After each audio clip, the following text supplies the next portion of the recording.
Okay, so good evening everyone. Prepared? तैयार? आइए sir.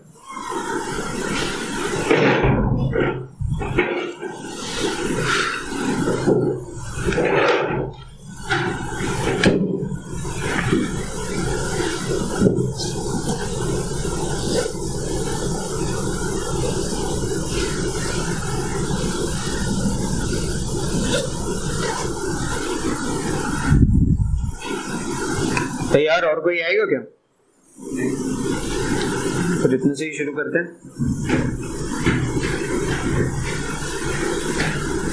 Okay, so good evening everyone.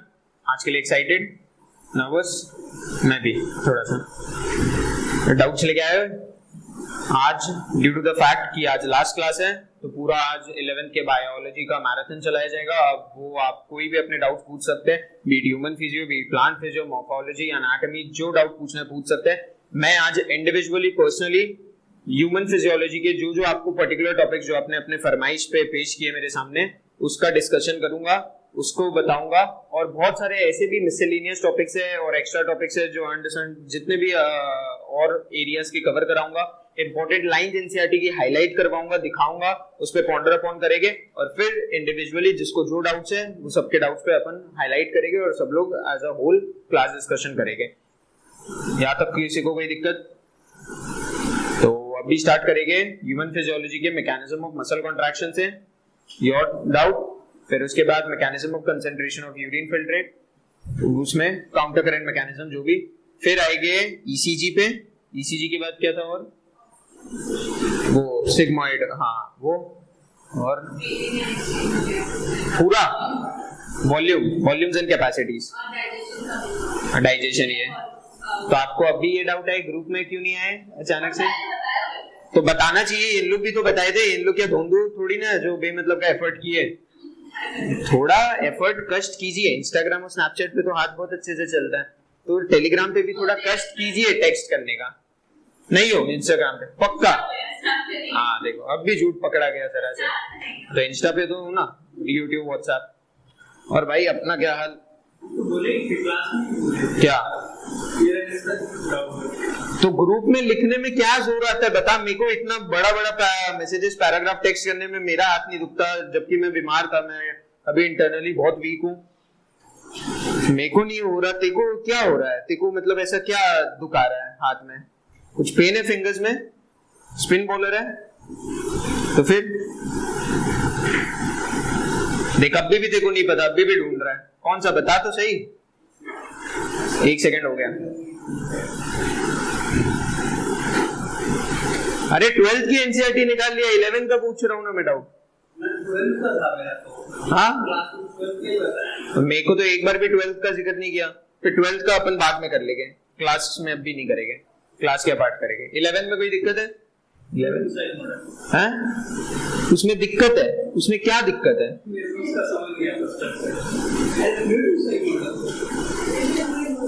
हाँ, singer and Nicolson. Date याद है? Year याद है? हाँ चेक करो.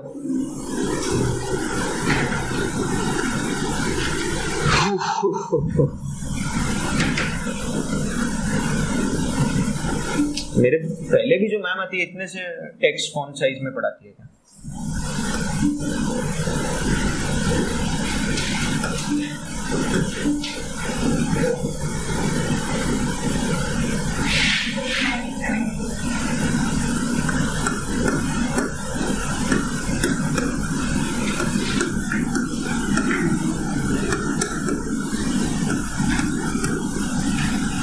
लास्ट क्लास में तो अटेंडेंस बहुत अच्छी थी, सब आए थे. कितने जन आए थे? क्या हो गया था? देखो नहीं बोल रहा स्पेसिफिकली, तुम आया तो ये क्या स्विमिंग करते हुए थोड़ी ना आया, ये भी था.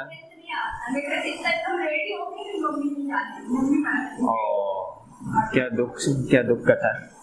और बाकी होगा क्या चीज का? नीट तो अगले साल है 24 में. कौन सा स्कूल? नहीं हम तो नहीं गए सीरियसली, फ्रैंकली स्पीकिंग. हाँ वही, इसलिए. कौन सा स्कूल? अच्छा तो पास में ही तो है. स्कूल में एग्जाम है. हाँ तो पढ़ के आ जाती, क्या दिक्कत है? मेरा मैथ एग्जाम था, हमसे नहीं होता. हाँ oh shit man, then I am sorry. My bad. No problem. ये तो PCMB है मेरा.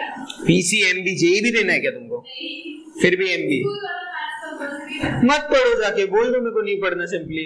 नहीं कर सकते. हाँ? बोलो मेरा मेन टारगेट नीट है, मेरे को नीट क्रैक करना है. मैथ्स में कैसे भी पासिंग मार्क्स कितना होता है? 35 लाने तक तो नीट एस्पिरेंट तक को भी आता है. देखो इतना बस पास हो जाओ और क्या. बोर्ड्स का मार्क्स कौन पूछ रहा है? हाँ किसके बुक से? वो क्या है, खतरनाक है क्या? नाम नहीं था. अरे तो कौन? हाँ एरोडो वैसा. ठीक है, अपने को टॉप कौन सा करना है? 30-35 लाने. देखो इतना तो फिजिक्स भी मेरे को आता है, इतना तो पढ़ा सकते हैं कोई भी. हाँ तो क्या गर्ल्स रैंक 1 ला रही है तो रैंक. हाँ वो इनका अलग चोचला हो सकता है, गर्ल टू गर्ल वेरी करता है.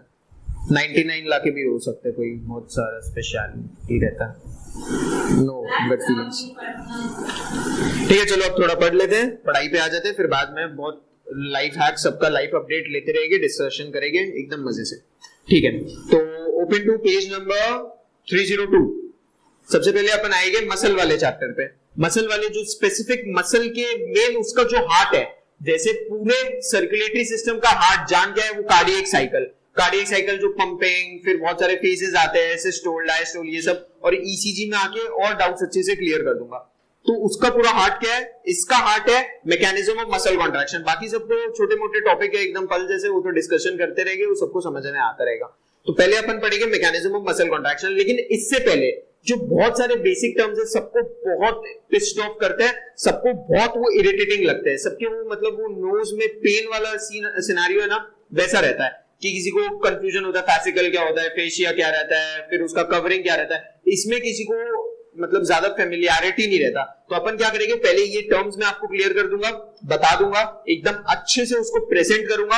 आप चाहे तो उसको एनसीईआरटी में ही जैसे मैंने किया अपने स्टिकी नोट पे ड्रॉ करके एनसीईआरटी पे चिपका लिया. आप कोई पेज में ड्रॉ कर सकते हैं, चिपका सकते हैं, एनसीईआरटी में भी कोई खाली जगह में ड्रॉ कर सकते हैं. तो पहले अगर अपने को मैकेनिज्म ऑफ मसल कॉन्ट्रैक्शन अच्छे से पढ़ना है, सीखना है, उसमें बहुत सारे वर्ड्स में यूज करूंगा जिनके साथ आपको हूबहू होना जरूरी है. अगर मैं जैसे एक वर्ड आपके मन में ला रहा हूँ फैसिकल, तो आपके दिमाग में चलना चाहिए हाँ मतलब ये कवरिंग है वगैरह, इसको बोलते हैं, ये इसकी लेयर है, इसको ऐसे बोलते हैं. तो पहले अपने को ये सब टर्म्स के साथ अच्छे से फेमिलियर होना पड़ेगा. ओके समझ में आया? एक काम करो, लोकोमोशन एंड मूवमेंट में जो पहला दो पेज है, पहला दो पेज है, इसमें से क्वेश्चन आज तक आया नहीं है, प्रोबेबिलिटी कम है, थ्योरी पॉइंट है, जो पढ़ेगा याद रहेगा, नहीं पढ़ेगा वो नहीं टिका पाएगा. तो एक काम करो, जब तक मैं डायग्राम बना रहा हूं ये 2 पेज पूरा अच्छे से पढ़ लो, फिर इसमें क्या याद रखना है इसकी शॉर्ट समरी मैं बता दूंगा. ठीक है पानी पिला जरा, पी सकते हैं? Thank you.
पहले 2 पेज पूरा अच्छे से पढ़ लो,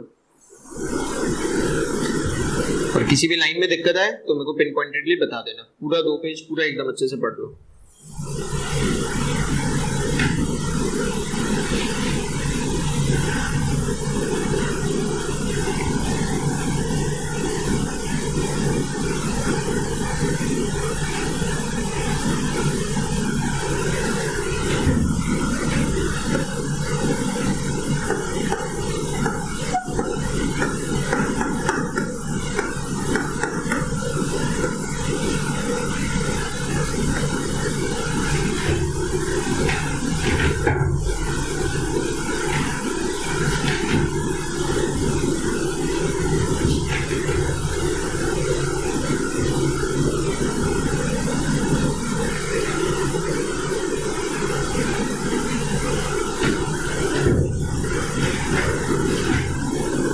हुआ?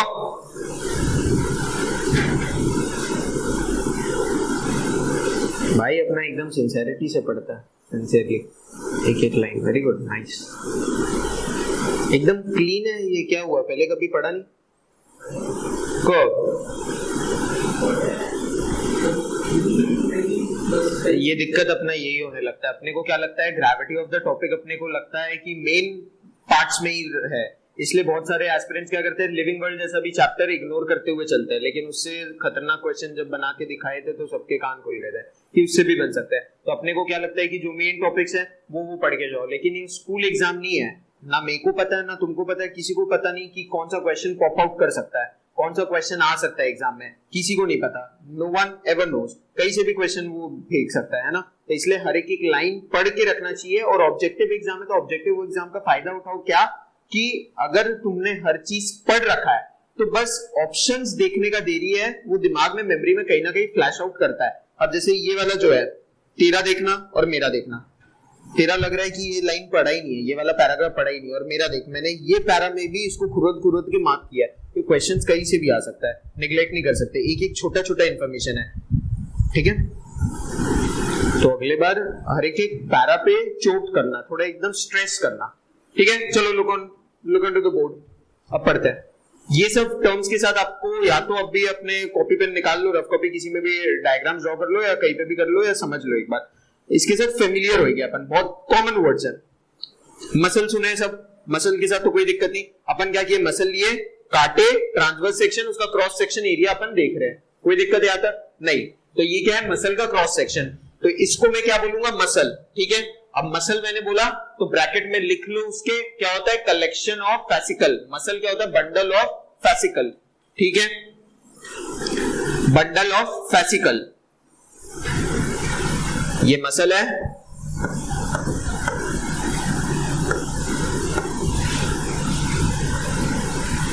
तो मसल क्या होता है, कलेक्शन ऑफ या बंडल ऑफ फैसिकल। अब फैसिकल यहाँ क्या हुए, मैंने क्या बंडल ऑफ फैसिकल, मतलब सारे फैसिकल तो इसके अंदर ही हो गए। तो ये नीला वाला क्या है, ये है फैसिकल। फिर हमने क्या किया, बहुत सारे फैसिकल थे, बंडल था, एक फैसिकल निकाला, उसको देखा, एक फैसिकल निकाला, उसको देखा। तो फैसिकल को निकाल के देखने पे भी फैसिकल के अंदर भी कुछ स्ट्रक्चर मिले, इसलिए हम फैसिकल को भी क्या बोल सकते हैं, bundle of muscle fibre. Fascicle को क्या बोलेंगे, बंडल ऑफ मसल फाइबर या मसल बंडल बोल सकते हैं, बंडल ऑफ मसल फाइबर या muscle bundle, bundle of muscle fibre या मसल बंडल, ठीक है, बंडल ऑफ मसल फाइबर या मसल बंडल। तो अब अगर इसके अंदर भी झांक के देखेंगे, इसको निकालेंगे तो अपन को क्या दिखेगा, नहीं, फैसिकल है, फैसिकल को क्या बोलते हैं, बंडल ऑफ मसल फाइबर और मसल बंडल। तो अगर इसको निकालेंगे तो अपने को क्या दिखेगा, मसल फाइबर, वेरी गुड, शाबाश। फिर ये जो लाल वाला है ये है मसल फाइबर, ये क्या है, मसल फाइबर, जो मैंने अपने डायग्राम में भी मार्क किया है, सबको क्या लिखा है मैंने, ये लाल वाला है मसल फाइबर। अब मसल फाइबर में फिर हमने निकाला और क्रॉस सेक्शन ऑब्जर्व हुआ, एनसीईआरटी की लाइन है, parallelly arrange alternate myofibrils, myofibril, तो ये निकला, ठीक है। तो सब टर्म्स के साथ क्लियर हुए, सबको टर्म समझ में आया, एकदम स्लो गया, एकदम धीरे गया। अब वापस बताइए सब लोग, ये लाल वाला क्या है, वेरी गुड, शाबाश। ग्रीन वाला क्या है, मायोफिब्रिल। ये नीला वाला क्या है, नीला वाला क्या है, शाबाश, वेरी गुड, फैसिकल। फैसिकल को और क्या बोलते हैं, मसल बंडल और collection of bundle of muscle fibre, ठीक है। ये जो सिनोनिम टर्म रहते हैं ना, ये वो एनिमल किंगडम वाले जैसे ही है कि अगर मेन नाम पता है तो उसका जो सिनोनिम ब्रैकेट में दिया रहता है ना, Sycon, Scypha, Torpedo, electric ray, Trygon, sting ray, तो वो सब भी पता रहना चाहिए। और ये पूरा येलो वाला क्या है, मसल का क्रॉस सेक्शन है, ठीक है। यहां तक समझ में आया, सब लोग टर्म्स के साथ क्लियर है। अब ये सब जो है इनकी कवरिंग्स पे भी क्वेश्चन आ सकता है कि कवरिंग को क्या बोलते हैं, तो ये पॉइंट भी लिखा हुआ है, आप पॉइंट वाइज भी लिख सकते हैं बुलेटिन्स में डाल के। कवरिंग ऑफ मसल को क्या बोलेंगे, एपिमाइसियम। कवरिंग ऑफ फैसिकल को क्या बोलेंगे, पेरीमाइसियम। और कवरिंग ऑफ मसल फाइबर को बोलेंगे एंडोमाइसियम। अब ये याद कैसे रहेगा, सबको सीक्वेंस तो याद है, ब्रेन का याद है, मैंने वो वाला बताया था, ब्रेन का लेयर्स, पाया मैटर, ड्यूरा मैटर, एरेक्नॉइड, वैसे ही इसको याद कर लो। सबसे अंदर क्या है, मसल फाइबर है, तो सबसे अंदर वाला क्या हो गया, एंडोमाइसियम। बीच में है फैसिकल है, तो उसको क्या बोल देंगे, पेरीमाइसियम। फिर क्या बोल देंगे, एपिमाइसियम, कवरिंग ऑफ मसल। समझ आ रहा है भाई, कोई दिक्कत? वेरी गुड, ठीक है। टर्म्स के साथ, बेसिक टर्म्स के साथ क्लियर हो गए। फिर सबको ये जो इसमें और टर्म्स रहते हैं, A line, Z line, H line, ये सबको पता है? पता है? चलो कोई मेरे को बता सकता है एक सार्कोमियर क्या होता है? एनसीईआरटी की लाइन है। दो सेल लाइन के बीच का। वेरी गुड, एकदम शाबाश, फैंटास्टिक, 2 पॉइंट मिलेंगे इसको इसके लिए, ठीक है। ये बोली एग्जाम में लिख के इसको मार्क्स मिला। और क्या लिख सकते हैं जिससे और एग्जामिनर इंप्रेस हो? सब्जेक्टिव काइंड ऑफ के लिए बोलते हैं हम, सब्जेक्टिव बोर्ड्स के लिए। हाँ वेरी गुड, हाँ हाफ नहीं, सुनो, सार्कोमियर एनसीईआरटी की लाइन है, क्या होता है, structural and functional unit of contraction. मतलब अगर कॉन्ट्रैक्शन होना है तो ये होना है। बाय द वे ये तो पता था ना, ये अगर मैं बताना भूल गया बाद में केस ना कर दो कि ये बताया नहीं। मायोफिब्रिल को निकाल के देखे थे तो उसमें क्या मिला था, 2 चीज, एक्टिन एंड मायोसिन। एक्टिन क्या होता है, थिक फिलामेंट, मायोसिन क्या होता है, थिन फिलामेंट। हाँ देख मेरे को उल्टा बोल रहे हैं, नहीं पता, नो कमेंट्स। कुछ तो बोलो, पहली बार ऐसा नहीं है ये चैप्टर पढ़ रही हो, कुछ तो पता होगा। हिला हुआ है, ह्यूमन फिजियो हिला हुआ है, मतलब डॉक्टर बनना और ह्यूमन फिजियोलॉजी ही नहीं है। अब हाँ के बराबर करना है, ठीक है, अब से ध्यान देने लग जाना, ठीक है। तो जो बता रहा हूँ कहीं ना कहीं सुना तो होगा, धुंधला लग रहा होगा। हिट कर रहा है ना, हिट कर रहा है। एक्टिन पता है, मायोसिन पता है, सार्कोमियर सुना है, बस फैंटास्टिक, 4 मार्क्स आएंगे अपने, बस खुश रहना, दिक्कत नहीं। एक्टिन है, मायोसिन है। एक्टिन क्या है, थिक फिलामेंट, मायोसिन क्या है, थिन फिलामेंट। हाँ उल्टा बोल दिया, वेरी गुड, ठीक है, सॉरी, ठीक है। तो एक्टिन एंड मायोसिन अपन ने पढ़ा। सार्कोमियर की एक और तारीफ लिख लो, जो तुमने बोला बहुत अच्छा था, बिटवीन 2 सक्सेसिव जेड लाइन, एक और लिख लो। एक उसमें क्या रहता है, एक पूरा ए बैंड, शाबाश, वेरी गुड। और 2 हाफ आई बैंड होता है, हाफ आई बैंड होता है। हाँ यहाँ पे यही होता है, यहाँ पे ABCDEFG ऐसी कंफ्यूजन होता है। 2 हाफ आई बैंड और एक पूरा ए बैंड, वेरी गुड, लिख लो। एक काम करते हैं, मैं सबको जो बेसिक डेफिनेशन है जैसे उसके लिए बताया, इसके लिए बता देता हूँ, सब लोग वो जॉट डाउन कर लो, लिख लो, बहुत हेल्पफुल हो जाएगा, मजा आ जाएगा। तो तब तक एक काम करो, पेज नंबर 304 का जो इंट्रोडक्शन है वो पढ़ लो, मैं सबको बेसिक डिफरेंस भी लिखा दूंगा, और ये जो लिख रहा हूँ वो एज इट इज छाप लेना, एग्जैक्टली कॉपी कर लेना। पेज 304 पढ़ लो तुम लोग, और कुछ भी लाइन में दिक्कत है तो डाउट पूछ लेना मेरे से।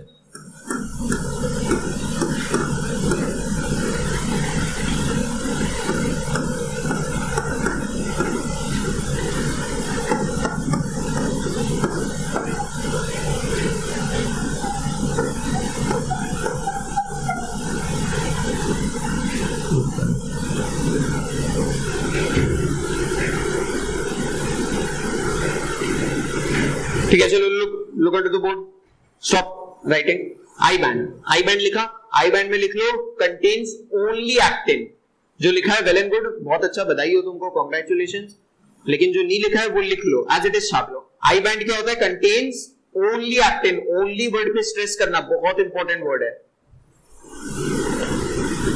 अब ए बैंड में क्या रहता है, बहुत लोग को मिसकंसेप्शन रहता है। बहुत लोग को क्या मिसकंसेप्शन रहता है, सब लोग ये बोलने लग जाते हैं, हाँ I band stands for actin, और A band stands for myosin, तो ए बैंड में सिर्फ मायोसिन रहना चाहिए, लेकिन ये गलत है, ये बहुत बड़ा मिसकंसेप्शन है। ए बैंड में एक्टिन भी रहता है, मायोसिन भी रहता है, that is the length of myosin. जैसे ये डायग्राम में देख रहे हो आप लोग, ये जो पूरा लेंथ है ये मायोसिन का लेंथ है, ये दिख रहा है ना थिक फिलामेंट, साइड में जो है वो एक्टिन है, बीच में जो है वो मायोसिन है। तो ये जो पूरा लेंथ ऑफ मायोसिन है इसमें कुछ लेंथ एक्टिन का भी दिख रहा है, एक्टिन का भी दिख रहा है ना सबको, दिख रहा है, वेरी गुड। इसलिए बोलेंगे अपन ए बैंड को क्या बोलते हैं, contains actin and myosin, bracket में लिख सकते हैं length of myosin filament. H zone के लिए स्ट्रिक्टली लिख देना साफ शब्दों में, ओनली मायोसिन, ओनली। तो एक बात बताओ, डायग्राम में कोई मेरे को बता सकता है एच जोन है या नहीं है? इस डायग्राम में एच जोन है? दिख रहा है ना भाई, दिख रहा है ना, है ना? तो एच जोन में क्या बोल सकते हैं अपन कि कंटेन्स ओनली एक्टिन। हाँ देखा, जाग रही हो तो इसका मतलब पता चल रहा है, ठीक है? अच्छे से मार्क करते रहना और बने रहना, कोई दिक्कत नहीं उसमें, कोई बड़ा बात नहीं। यहाँ अपन क्या बोल सकते हैं, non overlapping part of, non overlapping part of, non overlapping part किसका पार्ट, किसको ओवरलैप नहीं कर रहा है एक्टिन। जैसे फॉर एग्जांपल ये अपन देख रहे हैं, ये पूरा लेंथ ऑफ मायोसिन है, ये पूरा लेंथ ऑफ मायोसिन है, तो हमने इसको क्या नाम दे दिया, ए बैंड। कौन सा बैंड? ए बैंड दिया कि नहीं? ये किससे ओवरलैप हो रहा था, एक्टिन से। तो एच जोन में क्या है, सिर्फ मायोसिन है, तो क्या बोल सकते हैं, non overlapping part of, non overlapping part of, शाबाश, very good, non overlapping part of myosin. Myosin का ही तो पार्ट ओवरलैप नहीं हो रहा ना, ठीक है? ये सब सिनोनिमस वर्ड्स है, ये सब ध्यान रखना, ठीक है?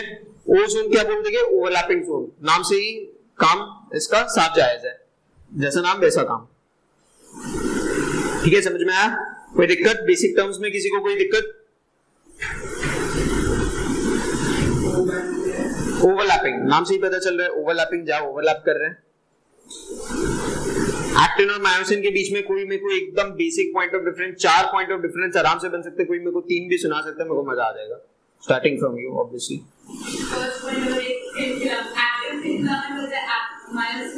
बस अपने आप को तुमने सेफ जोन में डाल दिया, ये बोल के साइड।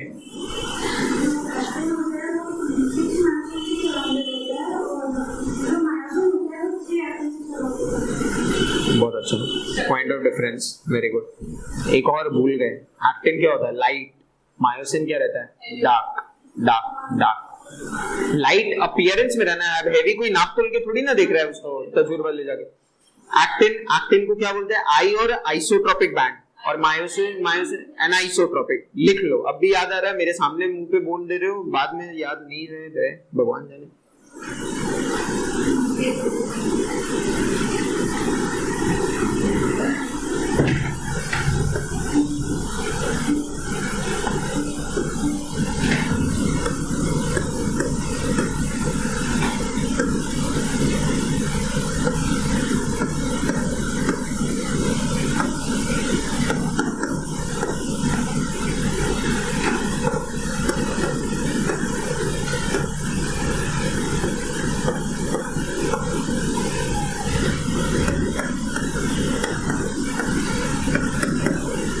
गलत लिख लिया मैंने, कोई करेक्ट कर सकता है?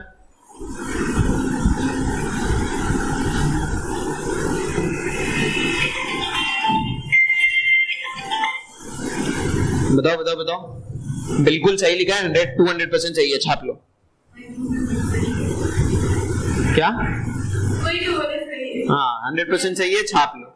क्योंकि क्या रहता है, चीजें हम लोग के दिमाग में रहती है, जब टीचर पढ़ा रहता है हीट ऑफ द मोमेंट में बहुत चीजें निकल जाती है, लेकिन ये तुमने भी देखा होगा फिजिक्स में भी, बेसिकली बहुत सारा न्यूमेरिकल जब टीचर पढ़ा रहे साथ साथ सॉल्व हो जाता है, लेकिन कुछ टाइम बाद वो नहीं होने लगता, फिर बाद में हम लोग अपने आप को ही रिग्रेट करते सोल्यूशन देखे कि ये तो मैंने ही सॉल्व किया था अपने हाथों से, इतने सुंदर हाथों से, फिर भी मेरे से सॉल्व क्यों नहीं हो रहा। तो इसलिए बहुत सारी चीजें नहीं रहती, तो अपने को अपने आप को स्पून फीड करना है, क्या हर चीजें लिख लेनी है, हर चीज लिख लेनी है, और फिर बार बार मल्टीपल बार रिवाइज करना है, ताकि एंड रेस तक अपने सारे चीजें दिमाग में रहे, ठीक है?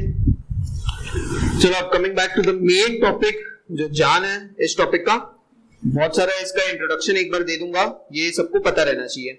स्ट्रक्चर कॉन्ट्रैक्टाइल प्रोटीन्स रहता है, इसमें कॉन्ट्रैक्टाइल प्रोटीन्स मतलब जो एक्टिन और मायोसिन रहता है, उसके स्ट्रक्चर पे अपन इस पे यहाँ पे चोट करते हैं, ठीक है, उसके बारे में समझेंगे। उसके डायग्राम के थ्रू भी एनसीईआरटी हमको समझाना चाहती है। पहला क्या है, एक्टिन का है, दूसरा क्या है, मायोसिन का है। ठीक है, ये दोनों क्या है, पॉलीमर है।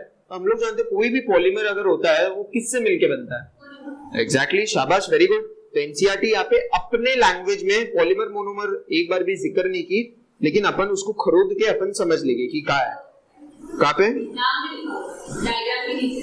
Myosin monomer. हाँ, आई एम सॉरी, हाँ, तो वो उसके लिए लिखा है, लेकिन पॉलीमर वर्ड कहीं पे मेंशन नहीं होगा। 100% I am sure about that. Polymer भी है, कहाँ पे है? मैं देख रहा था कि तुम लोग कितने अलर्ट हो, कॉन्फिडेंट हो कि नहीं। कोई दिक्कत नहीं, वेरी गुड, रहना भी चाहिए, वेरी गुड। इसके लिए तुमको मिलेगा, बाद में अपन देखेंगे। ठीक है, तो स्ट्रक्चर ऑफ कॉन्ट्रैक्टाइल प्रोटीन्स में आ जाते हैं। पहले अपन देखेंगे एक्टिन के स्ट्रक्चर के बारे में। एक्टिन के स्ट्रक्चर में एनसीईआरटी भी लाइन लिखती है, क्या है, दो फिलामेंटस एफ एक्टिन्स है which are helically bond to each other. मतलब मान लो मेरा ये एक हाथ है, ये दूसरा हाथ है, दोनों ऐसे मुड़े हुए हैं, ऐसे मुड़े हुए, तो क्या है, फिलामेंटस एक्टिन्स है, helically bond to each other, helically bond to each other. फिर उसके ऊपर बहुत सारे स्ट्रक्चर्स लगे रहते हैं। ठीक है, और ये एक चीज को क्या बोलेंगे अपन, जी ग्लोबुलर एक्टिन। समझ में आया? ठीक है, वेरी गुड। तो इसमें डायग्राम में भी देखो, लेबलिंग में लिखी है, तीन चीजें लिखी है, प्रोपोनिन, प्रोपोमायोसिन और एक F filamentous actin, F filamentous actin. ठीक है, देखो एनसीईआरटी की लाइन रेफर करो। Each F actin, first para, each F actin is a polymer of monomeric G globular actins. ये जो एफ एक्टिन है ना, जो मैंने हाथ से अपने ऐसे दिखाया, तो इसमें जो गोला है ना हर एक, वो है जी ग्लोबुलर एक्टिन।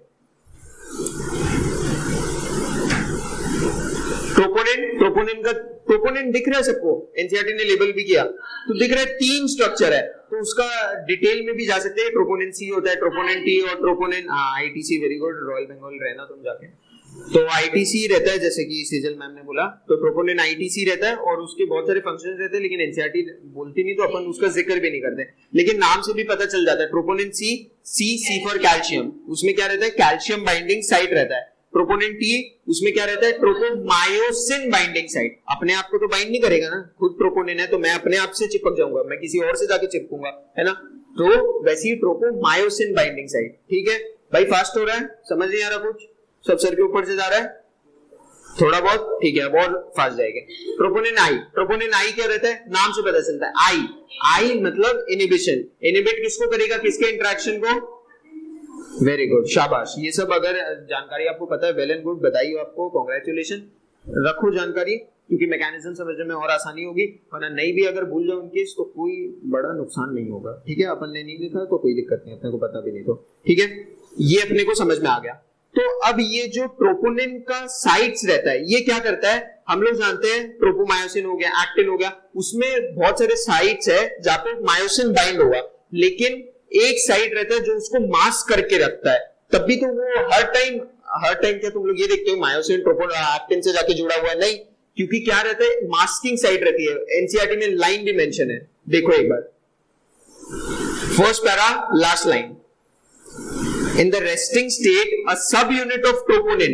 किसकी बात हो रही है, कौन से ट्रोपोनिन की, ट्रोपोनिन, शाबाश, वेरी गुड, क्योंकि सी और टी क्या करेंगे, a subunit of troponin masks the active binding sites for myosin on the actin filament. Line एकदम अच्छे से समझ में आई। जैसे क्या रहता है कि अपने को मसल कॉन्ट्रैक्शन करना है, तो क्या होगा, एक्टिन और मायोसिन का मिलान करना है, क्रॉस ब्रिज फॉर्मेशन ऐसे करना है। हर वक्त तो हम लोग ये नहीं देखते कि मायोसिन एक्टिन से जुड़ा रहता है, हर वक्त तो नहीं रहता ना, कभी कभी कुछ वक्त में ही रहता है कलेक्टिवली। तो अगर ये मिलाप अपने को कराना है, हर वक्त तो नहीं कर पा रहा। हर वक्त क्यों नहीं कर पा रहा, क्योंकि यहाँ पे जो इसके मिलान का साइट है, वो मिलान का साइट ढका हुआ है। कौन ढका है उसको, ट्रोपोनिन आई, वो उसको मास्क करके रखा है। मास्क कौन सा साइट को किया, मायोसिन बाइंडिंग साइट को वो मास्क कर रखा है, इसलिए वो उससे जुड़ नहीं पा रहा। ठीक है, यहां तक समझ में आया, वेल एंड गुड। ठीक है, तो लास्ट लाइन फिर जस्टिफाई भी कर सकते हैं, स्टेटमेंट बेस्ड क्वेश्चन आएगा तो अपन सॉल्व कर सकते हैं। क्या, रेस्टिंग स्टेट में सब unit of troponin masks the active binding, देख लेना एक्टिव और एक्टिन में कंफ्यूज मत होना, active binding sites for myosin on the actin filaments. ठीक है, यहां तक एक्टिन पूरा अच्छे से समझ में आ गया, एक्टिन को जस्टिस कर दिया अपन, कोई दिक्कत नहीं। ठीक है, मायोसिन किसका पॉलीमर है, शाबाश, वर्ड्स ध्यान रखना, वर्ड सारा वर्ड प्ले है, वर्ड प्ले में अपने को कंफ्यूज एकदम नहीं होना है, ठीक है। मेरोमायोसिन का है, ठीक है। अब इसमें दो चीज है, क्या है, एक एक्टिन बाइंडिंग साइट है जो क्रॉस ब्रिज फॉर्मेशन जिससे बनेगा, जिसके लिए सब रिस्पॉन्सिबल रहता है, और दूसरा क्या है, एटीपी बाइंडिंग साइट। एटीपी क्यों चाहिए, एटीपी क्यों चाहिए, बचपन से पढ़ते हैं, एनर्जी, एनर्जी कोई भी काम करोगे एटीपी चाहिए, एडीपी और इनऑर्गेनिक फॉस्फेट, फिर वही उसको तोड़ के अपन वाइस वर्सा भी बनाएंगे, ठीक है।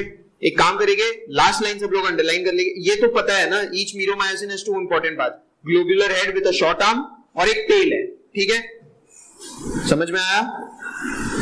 ये भी पता है किसी को लाइट मीरोमायोसिन कौन सा और हेवी मीरोमायोसिन कौन सा है, जो ऊपर वाला पार्ट है ना हेवी मीरोमायोसिन है, और जो टेल वाला पार्ट है लाइट है, तो लिख भी सकते हैं tail LMM light meromyosin, head HMM, हाँ वेरी गुड, चल जाएगी, बाद में सिलेक्शन हो जाए सबको शॉपिंग होगा, ठीक है। लास्ट लाइन एक बार अंडरलाइन कर लेना, हाईलाइट कर लेना, जो करना है कि the globular head is an active ATPase enzyme, binding sites for ATP, point number 2, point number 3, active sites for actin, शाबाश, कोई दिक्कत नहीं। अब mechanism of muscle contraction, NCERT की लाइन है, पीवाईक्यू है, बार बार आती है और बार बार आती रहेगी, क्या, मैकेनिज्म ऑफ मसल कॉन्ट्रैक्शन किसी वजह से होता है, sliding of thick filament over thin filament, है ना, समझ आ गया। सबको इसलिए कंफ्यूजन होता है, सबके 4 मार्क्स इसलिए कटते हैं और -1 आता है, बार बार रट लो, अपने जहन में घोल लो, बसा लो ये line, sliding of thin filament over thick filament, मतलब अगर ये एक्टिन है और ये अगर मायोसिन है, ड्राइंग के लिए एक्सक्यूज करना, हॉट मिला है, ठीक है, याद रखना, तो ये myosin sliding of thin filament over thick filament, मतलब ऊपर वाला स्लाइड करेगा, नीचे वाला नहीं। अब चाहे वो आप अपने इमेजिनेशन में कुछ भी बनाओ कि नहीं नहीं सर लग रहा है कि ये जा रहा है वो जा रहा है, नहीं, sliding of thin filament over thick filament, ठीक है, समझ में आया। अब जो मैकेनिज्म ऑफ मसल कॉन्ट्रैक्शन है कि मसल कॉन्ट्रैक्ट कैसे कर रहा है, ऐसा इंपल्स कैसे जनरेट हो रहा है और क्या क्या ऐसा चीज हो रहा है जिसकी वजह से मसल कॉन्ट्रैक्ट कर जाता है। तो स्टार्टिंग का बहुत बेसिक थ्योरी वाला पोर्शन है जो अपन नर्वस सिस्टम से भी कनेक्ट कर सकते हैं और उससे सबको बेसिकली समझ में भी आएगा क्या होता है। वही वो मोटर न्यूरॉन आता है, इंपल्स ट्रांसमिट करता है वगैरह वगैरह, ये हमारी एबीसीडी ये सबको पता चल जाएगा। क्या होता है, सीएनएस से इंफॉर्मेशन लेके रिसेप्टर के पास कौन आता है, sensory neuron, sensory neuron wrong, motor neuron, याद रख लो, नर्वस सिस्टम का भी पॉइंट है। सीएनएस आ रहा है इफेक्टर रिसेप्टर के पास, सॉरी इफेक्टर, हाँ इफेक्टर के पास आ रहा है, तो मोटर न्यूरॉन आ रहा है और लेके कौन जाता है, सेंसरी, है ना, एम से ला रहा है मोटर न्यूरॉन, ठीक है। तो मोटर न्यूरॉन क्या किया, इसके पास सिग्नल लेके आ गया, वो सिग्नल कौन भेजा था, अपना सीएनएस भेजा था। अब एक्शन पोटेंशियल जनरेट होगा, कहां पे होगा जनरेट होगा बताओ, मेम्ब्रेन में, जहां पे ला रहा है मसल की मेम्ब्रेन को, और मसल की मेम्ब्रेन को क्या बोलते हैं, मसल की मेम्ब्रेन को, वर्ड आ रहा है, शाबाश वेरी गुड, सार्कोलेमा। उसके अंदर जो एंडोप्लाज्मिक रेटिकुलम होगा उसको क्या बोलेंगे, शाबाश, ज्यादा फास्ट जा रहा है, समझ आ रहा है, जहां पे भी आ रहा है रोक दे, सर रुके, कोई दिक्कत, यहां तक समझ में आया, समझ में आया। सिग्नल कौन लेके आएगा, हाँ मेरे को लगा ये मेरा ही नाम ले देगा सर। मोटर न्यूरॉन कहाँ पे लेके जाएगा, सीएनएस से तो आ रहा है रे, किसकी मेम्ब्रेन पे, किसकी मेम्ब्रेन पे, किसका कॉन्ट्रैक्शन कराना है, हाँ तो किसकी मेम्ब्रेन पे, उसको बोलते क्या है अपन, सार, तो सार आगे lemma, lemma stands for membrane के लिए यूज होता है, सेल मेम्ब्रेन वाले फ्लूइड मोजाइक मॉडल है ना जो तेरा, उसके पहले ही आता है, ये पढ़ लेना अच्छे से। और उसके अंदर एंडोप्लाज्मिक रेटिकुलम को क्या बोलेंगे अपन, सार्कोप्लाज्मिक रेटिकुलम। वो आंसर दिए, उसको नाराज मत करो ऐसे बोल के, उसको हर्ट हो जाएगा, ठीक है। अब क्या हुआ, अब एक्शन पोटेंशियल अपना कहां तक आ गया, सार्कोप्लाज्मिक रेटिकुलम। एनसीईआरटी की लाइन है, sarcoplasmic reticulum is a store house of calcium ions.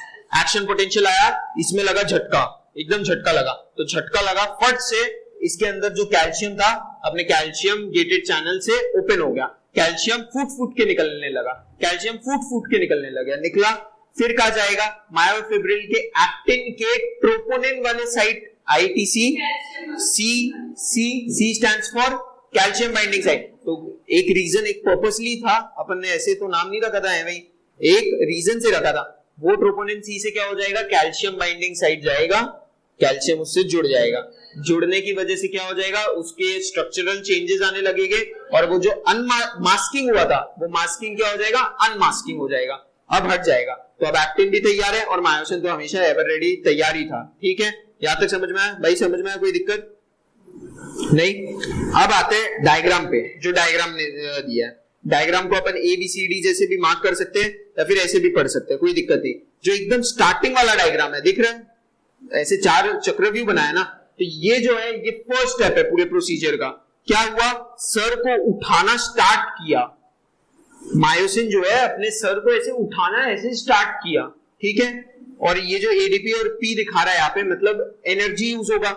अब एनर्जी यूज होगा तो वो एनर्जी किसके फॉर्म में होगा, ATP, मतलब ADP प्लस फॉस्फेट मिलके ATP बना देंगे। समझ में आया? ADP और इनऑर्गेनिक फॉस्फेट ATP बना देंगे।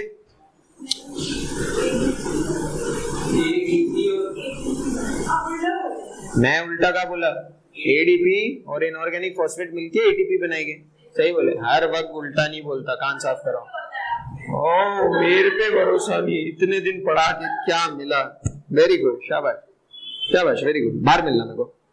ठीक है, नेक्स्ट नंबर 2 मार्क करो दूसरे डायग्राम पे। अब एंटी क्लॉकवाइज मत चलने लग जाना, क्लॉकवाइज चलो और नंबर 2 इस पे बाइंड करेंगे। मतलब क्या हुआ, एनर्जी यूटिलाइज हुआ। अब क्या हो जाएगा, head binds to myosin binding site on actin, head binds to myosin binding site on actin. किसका हेड,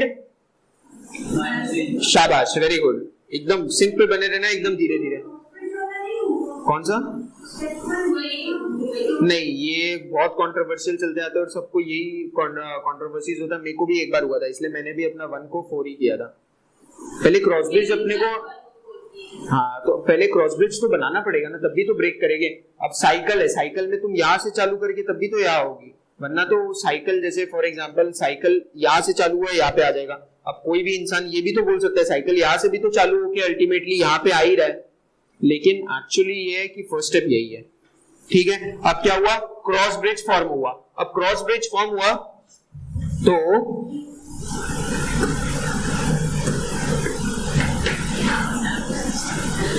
ये एक्टिन का क्रॉस ब्रिज फॉर्म हुआ, ये इससे चिपक गया। ये मान लो ये एक्टिन है, ये मायोसिन है, ये इसके हेड से चिपक गया। अब मायोसिन क्या होगा, पीछे जाएगा, पीछे जाएगा। ठीक है, समझ में आया? डायग्राम में भी देखो, डायग्राम में भी मेंशन किया होगा, उसकी नाड़ ऐसे हो गई, टेढ़ी हो गई, दिख रहा है सबको, है ना? मतलब क्या हो रहा है, myosin pulls actin towards itself. अब लग रहा है, भले ही डायग्राम में कुछ और लग रहा होगा, स्टेटमेंट से कॉन्ट्राडिक्ट कर रहा है, लेकिन सच्चाई है, myosin pulls actin towards itself. ठीक है, क्रॉस ब्रिज बन गया था। अब क्या हो जाएगा, क्रॉस ब्रिज टूट जाएगा। टूटने को क्या बोल देंगे अपन, last step, breaking of cross bridge. और यहाँ पे क्या हो जाएगा, जो ATP यूटिलाइज हुआ था, अब no net gain no net loss, वो वाला कॉन्सेप्ट है। तो वापस ATP किसमें टूट जाएगा, ADP और फॉस्फेट में। समझ में आया? तो मैकेनिज्म ऑफ मसल कॉन्ट्रैक्शन इतना ही था, कोई और इसमें बड़ा हाथी घोड़ा नहीं था। जो सबको डेंगू हुआ रहता है, मेरे को भी लगता था एक पॉइंट सबको कि ये बहुत डिफिकल्ट है, कुछ नहीं है, बस ये 4 स्टेप्स हैं, इससे पता रहना चाहिए क्या है। और आगे वाला तो अपन बता ही देते हैं, CNS आया, मोटर न्यूरॉन वगैरह वगैरह, ये सबको ये बेस्ट क्वेश्चन जो इससे बनेगा और जो बनता आ रहा है और जो एनालिटिकल बेस्ड है वो ये कि ड्यूरिंग कॉन्ट्रैक्शन क्या क्या होता है। एग्जामिनर क्वेश्चन फेंकेगा, स्टेटमेंट बेस्ड भी और ऑप्शन बेस्ड भी और बहुत सारे बेस्ड रहेंगे, कुछ भी वे में वो फेंक सकता है। इससे आपका नॉलेज टेस्ट होगा। क्या, मैं धीरे धीरे एक एक चीज बताऊंगा, सब लोगों को जवाब देना है। ड्यूरिंग कॉन्ट्रैक्शन के समय पेज नंबर 308 पे आ जाओ। क्या हो रहा था अल्टीमेटली, ये जो डायग्राम आपको याद है प्रीवियस पेज में दिखाया था, जिसमें बीच में मायोसिन था, साइड में एक्टिन था। अल्टीमेटली क्या हो रहा है, कॉन्ट्रैक्शन हो रहा है, तो मतलब ये पास आ रहा है ना, पास आ रहा है। तो एक बात बताओ, during contraction length of H zone क्या होगा, सब एकदम आराम से बताएंगे। कैसे, कम कैसे होगा, डायग्राम से बताओ मेरे को, कम कैसे होगा, इससे बता दो, एक काम करो, इससे बता दो। लेंथ ऑफ H जोन क्या होना चाहिए, वो तो एकदम मैक्सिमली कॉन्ट्रैक्टेड स्टेज में तो डिसअपियर हो जाएगा। वो एग्जामिनर ऐसे स्पेसिफिकली बोलेगा, पहले तो कम होगा ना, फिर बाद में डिसअपियर। डिसअपियर कब होगा? Maximally contract. अब अचानक से ऐसे थोड़ी ना हो जाएगा, अचानक से ऐसे थोड़ी ना, धीरे धीरे होगा ना। कैसे होगा बताओ? मैंने अभी क्या बोला? सिंपल सा बात, पास आ रहे हैं, पास आ रहे हैं, तो ये अगर ऐसे पास आता रहेगा तो ये तो गुल हो जाएगा ना। सिंपल रखना चाहिए भाई, बता दिया अपना, समझ आ गया, कोई दिक्कत नहीं। लेंथ ऑफ आई बैंड क्या होना चाहिए? डिक्रीज। डिक्रीज भाई ट्राई कर, पहले ये बता आई बैंड क्या होता है? आई बैंड मैंने किसको बोला था? आई बैंड मैंने किसको लिखा था? नोट्स पूरा रेफर कर, देख लिखा होगा, पेज में लिखा होगा, रफ कॉपी में लिखा होगा। आई बैंड बोला था ना। अब क्या हो रहा है? सवाल का जवाब दे, एक्सप्लेनेशन अपने पास रख। आई बैंड का क्या होना चाहिए? लेंथ ऑफ एज जोन कम हो गया, ठीक है, ड्यूरिंग कॉन्ट्रैक्शन 0.1। आई बैंड, शाबाश, वेरी गुड, समझ आ गया सबको कैसे होगा? पास आ रहे हैं तो सिर्फ लेंथ ऑफ ओनली एक्टिन कम हो जा रहा है ना, क्योंकि वो मायोसिन के ऊपर चढ़ जा रहा है। समझ में? Second point clear. A band क्या होगा? कांस्टेंट। ये क्या out of the box answer they the? A band constant रहता है भाई, समझ में आया? शाबाश, वेरी गुड, समझ में आया भाई? ए बैंड क्या रहेगा? चेंज नहीं होगा। क्यों? समझा दे मेरे को, चल खुश कर दे मेरे को। ए बैंड मतलब क्या है पहले ये बता। ए बैंड ठीक है, एक्टिन एंड मायोसिन मतलब क्या है? A band contains actin and myosin. जैसे ये बीच में मायोसिन, साइड में एक्टिन, साइड में एक्टिन, तो ए बैंड ये पूरे को बोल देंगे अपन। तो अब अगर ये आगे पीछे ऊपर नीचे कहीं पे भी जाए, वो लेंथ तो वो ही रहेगा, उसमें तो कोई चेंज नहीं है, तो A band remains constant. Sarcomere का कोई बता सकता है? सार्कोमियर का क्या हाल होगा? इंक्रीज या डिक्रीज? सब चीज कम होगा। ये क्या मतलब है यार? सब चीज, शाबाश, वेरी गुड, याद रखना, सब चीज कम होगा। कोई ओवरलैपिंग जोन का बता सकता है? ओवरलैपिंग जोन क्या होगा? शाबाश, वेरी गुड, ज्यादा पोर्शन ओवरलैप कर रहा है। अल्टीमेटली क्या हो रहा है? घिसाई तो हो रहा है, चढ़ाई तो हो रहा है, sliding of thick filament over thin filament ही तो हो रहा है, तो और क्या चाहिए अपने को? रॉन्ग बोला, स्लाइडिंग ऑफ, वेरी गुड, ध्यान रखो, sliding of thin filament over thick filament, मैंने उल्टा बोल दिया। ठीक है, समझ में आ गया? तो यहाँ पे अपना स्वाहा खत्म होता है, mechanism of muscle contraction. Next किस में आते हैं? नेक्स्ट एक काम करते हैं, बेचारी लोनली बैठी है, उसको थोड़ा समझ नहीं आ रहा। अपना टॉपिक पढ़ के आई जो तुम्हारा टॉपिक था, क्या? Breathing and exchange of gases, very good. हाँ, ईसीजी।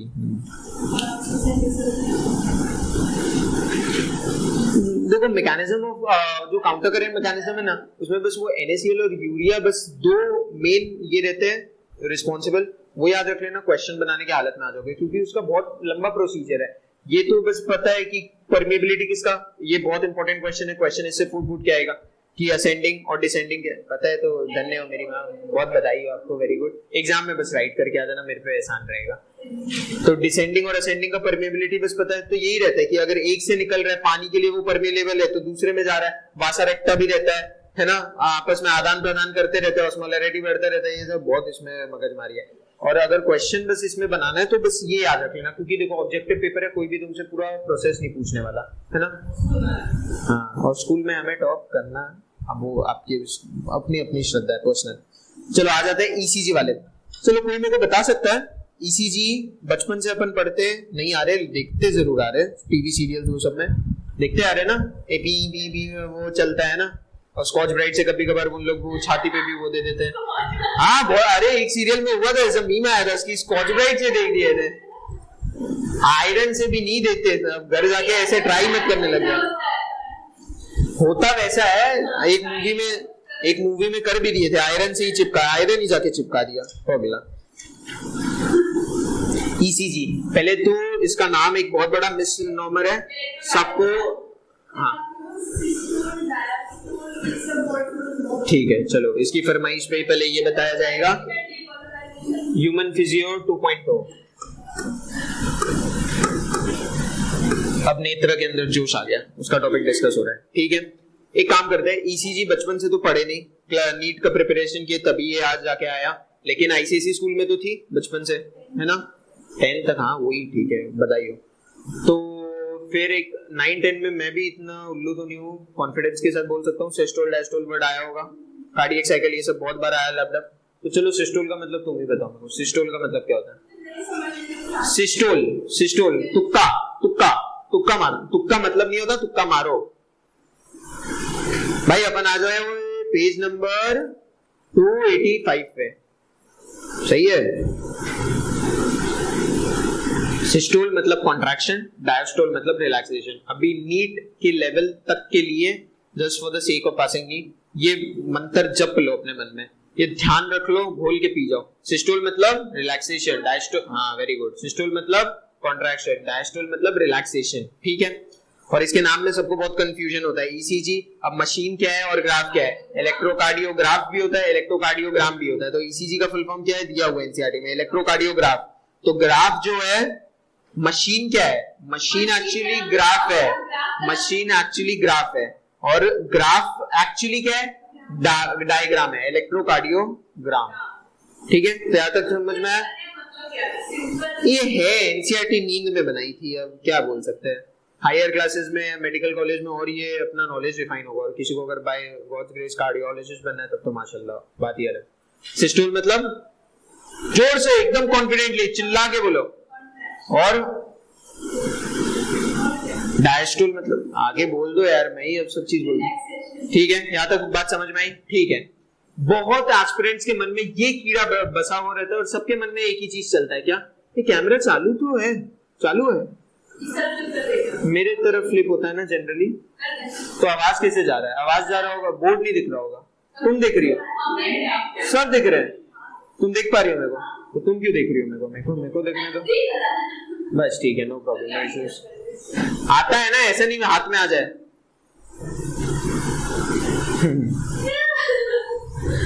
बस, hi guys, welcome back to my channel. This is Vislesh Jogi. Subscribe to my channel, like, share, subscribe. ठीक है। तो बहुत एस्पिरेंट्स के मन में ये कीड़ा बसा रहता है, ये कीड़ा बैठा रहता है, ये तो मैंने अभी तुमको बता दिया। सिस्टोल मतलब क्या? हाँ, लेकिन बहुत उच्च कोटि के एस्पिरेंट जो रहते हैं, एकदम हिमालय पर्वत पे जाके जो अपनी तपस्या पूरा करते हैं, उनके दिमाग में ये चढ़ने लग जाता है एक टाइम बाद कि डीपोलराइजेशन को हम लोग कॉन्ट्रैक्शन मान के चले गए, रीपोलराइजेशन को अपन रिलैक्सेशन मान के चले गए। ऐसा अगर किसी के मन में भी है, डीपोलराइजेशन को मान के चलते हैं, और रिपोलराइजेशन को अगर ये किसी के मन में है तो अपना मन फेंक दो उठा के, और अपने मन से अब भी पानी डाल के आओ और साफ कर दो, फ्लश कर दो ये चीज, क्योंकि ये चीज अब भी मन से एकदम निकाल दो, नहीं रहनी चाहिए। एक काम करो, पेज नंबर 286 का पैरा एक बार खुद से पढ़ो एक बार, सब everyone look on to your books and see that. मैं आया हूं ना, मैं चिंता मत करो, मैं आया हूं ना आपके सारे शंकाओं को नष्ट करने। पढ़िए पढ़िए, तुमको तो भरोसा नहीं था मेरे में, नो इशू। थोड़े के लिए thank you, very good very good. भाई पानी दे, पढ़ो पढ़ो सब पढ़ो एक बार।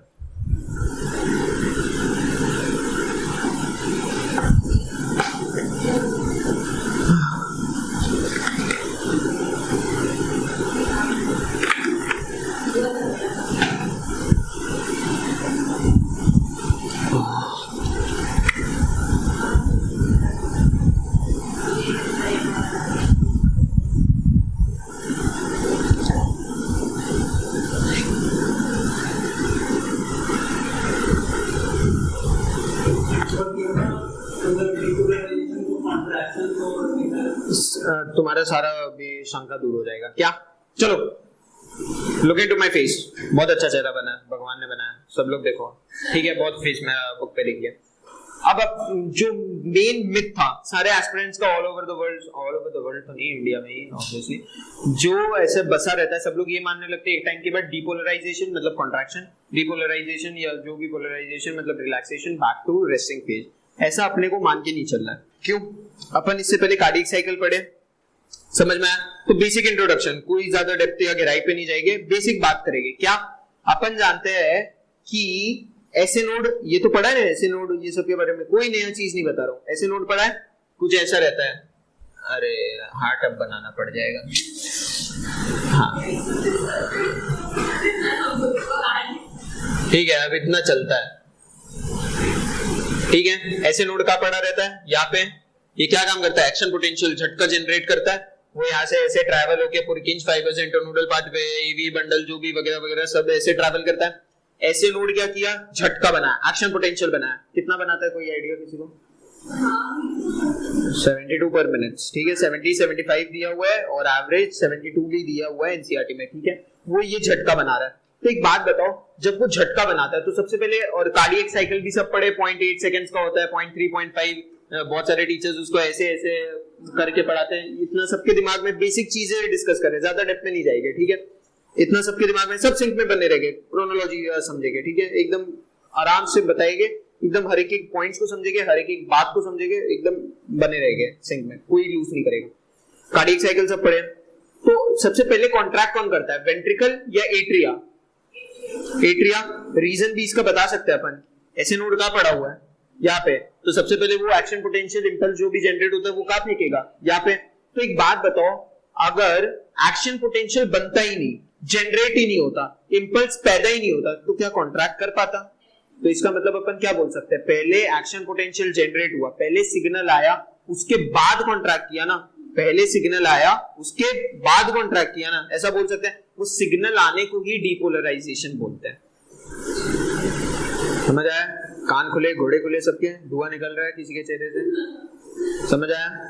क्या सिग्नल आने को ही सिस्टोल बोलते हैं, डीपोलराइजेशन। Very good. सिग्नल आने को ही क्या बोलते हैं, डीपोलराइजेशन, ठीक है। तो एक बात बताओ, पहले सिग्नल आएगा बाद में कॉन्ट्रैक्शन होगा, या पहले कॉन्ट्रैक्शन होगा फिर सिग्नल आ जाएगा? पहले सिग्नल आएगा फिर कॉन्ट्रैक्शन होगा। तो पहले सिग्नल आएगा, जैसे एनसीईआरटी की लाइन में भी है, उसके बाद क्या होगा, सिस्टोल होगा। कुछ रॉन्ग बोला? सिस्टोल मतलब माइंड में घूमना चाहिए, ठीक है। डायस्टोल मतलब रिलैक्सेशन। और एक बात बताओ, ऐसा तो नहीं है यहाँ पे जो सिग्नल यहाँ पे इसने जनरेट किया, जिंदगी भर ये सिग्नल ये एट्रिया में ही पड़ा रहेगा, नीचे भी तो फर्दर जाएगा। तो मतलब एट्रिया से सिग्नल कहाँ मूव कर दिया, वेंट्रिकल में। तो अब सिग्नल किसके पास आ गया, तो अब सिस्टोल किसका होगा, वेंट्रिकल का। शाबाश। लेकिन सिग्नल यहाँ पड़ा थोड़ी ना है, यहाँ से यहाँ मूव हो गया। तो इसका मतलब यहाँ का जो सिग्नल था गुल हो गया, गुल हो गया, सिग्नल गया, सिग्नल गया। तो फिर क्या करेगा ये, इसके पास सिग्नल ही नहीं है, ऑब्वियसली। फैंटास्टिक। वो क्या करेगा, रिलैक्सेशन। सिग्नल गया तो वो क्या करेगा, डायस्टोल। डायस्टोल मतलब रिलैक्सेशन। तो अब समझ में आया? तो सिग्नल का आना डीपोलराइजेशन, सिग्नल का जाना रीपोलराइजेशन, ठीक है। समझ आया? कोई दिक्कत? हाँ, तुमको कोई दिक्कत है, चेहरे से लग रहा है, ठीक है।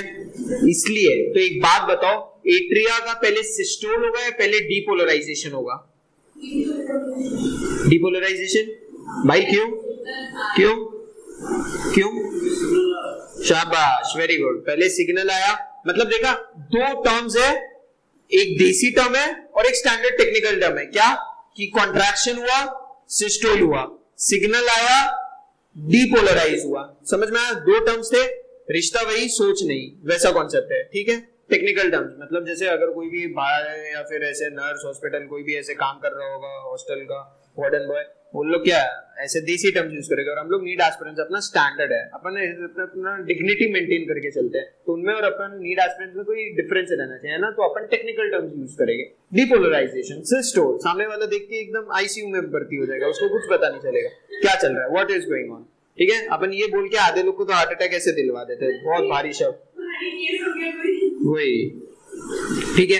अब तुम लोग को ये जो मेरी बात है, जो सबके कीड़ा चल रहा था दिमाग में कि डीपोलराइजेशन ही कॉन्ट्रैक्शन होता है वगैरह, अब ये बात प्रूव होगी। क्या ये तो सबको पता है ना, P Q R S T, फिर उसका फंक्शन क्या होता है, पी मार्क्स एट्रिया में सिग्नल आया, depolarisation, Q R S ventricle का डीपोलराइजेशन, फिर बाद में ज्वाइंट। और एक बात याद रखना, जहां पे भी वर्ड आए ना, joint, joint diastole. Joint diastole मतलब एट्रिया और वेंट्रिकल जो कार्डियक साइकिल में पड़ते हैं, दोनों रिलैक्सेशन स्टेट में। क्योंकि जो अब सिग्नल आ गया, हर सिग्नल नया बनाता है ना 72 बीट्स पर मिनट, इसलिए तो बोलते हैं। तो ऐसा थोड़ी ना एक सिग्नल यहाँ से आया, वो यहाँ पे जिंदगी भर बैठा रहेगा, बस वो गायब, उसका वो रोल यहाँ तक ही था, उसका लाइफलाइन यहाँ तक ही था। आया, यहाँ पे काम किया, इसका कॉन्ट्रैक्शन हुआ, well and good, thank you, बधाई हो आपको, नमस्ते, बस गुल हो जाएगा, बर्बाद, गायब हो जाएगा। फिर उसके बाद नया नया बनाता रहेगा, ठीक है। दोनों के पास नहीं है सिग्नल, तो दोनों किस में चल जाएंगे, ज्वाइंट डायस्टोल। और अगर ऑप्शन में कोई जगह अगर चीजें ज्वाइंट में आई, और ऑप्शन में अगर आपको ऐसा आपका मतलब आ गया कि एट्रिया और वेंट्रिकल्स के बीच में चूज करना पड़े, तो बाय डिफॉल्ट वेंट्रिकल ही मानना। क्योंकि वेंट्रिकल क्या होता है, सबसे बड़ा रहता है, और वेंट्रिकल का काम भी सबसे बड़ा ही रहता है, उसको टू वेरियस ऑर्गन्स और वेरियस बॉडी पार्ट्स में पंप करना रहता है, ठीक है। अब मेरी जो बात थी वो आपको समझ में कैसे आएगा, प्रूफ कैसे होगा, पढ़ते हैं। द पी वेव लिखा हुआ है एनसीईआरटी की लाइन दिख रहा है, वहां से पढ़ो, जोर से पढ़ो, सब पढ़ो।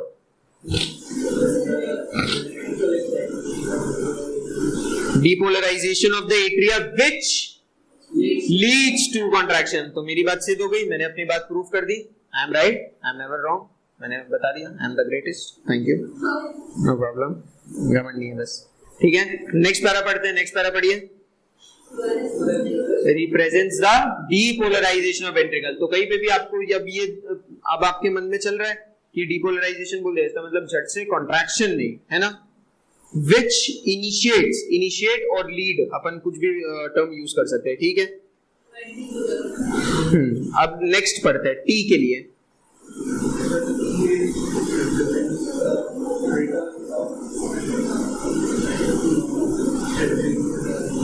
End of T wave marks the end of the systole, और कुछ नहीं किया तो बाय डिफॉल्ट किसका मान के चले गए, वेंट्रिकल का। यहाँ पे ये टॉपिक होता है समाप्त। कोई दिक्कत, बहुत अच्छे से समझ में आया। ईसीजी का कोई भी क्वेश्चन आएगा अपन रॉन्ग करके आएंगे, राइट करके आएंगे, ठीक है, निपटा के आएंगे एक एक क्वेश्चन। इसके बाद अब क्या था, breathing and exchange of gases, और क्या था तुम्हारा घर में, हाँ तो वो एक ही चैप्टर है, हाँ एक ही चैप्टर वो, चलो कब वो मैं बनाने का मेहनत क्यों करूँ, मैं वहां से ही समझाऊंगा।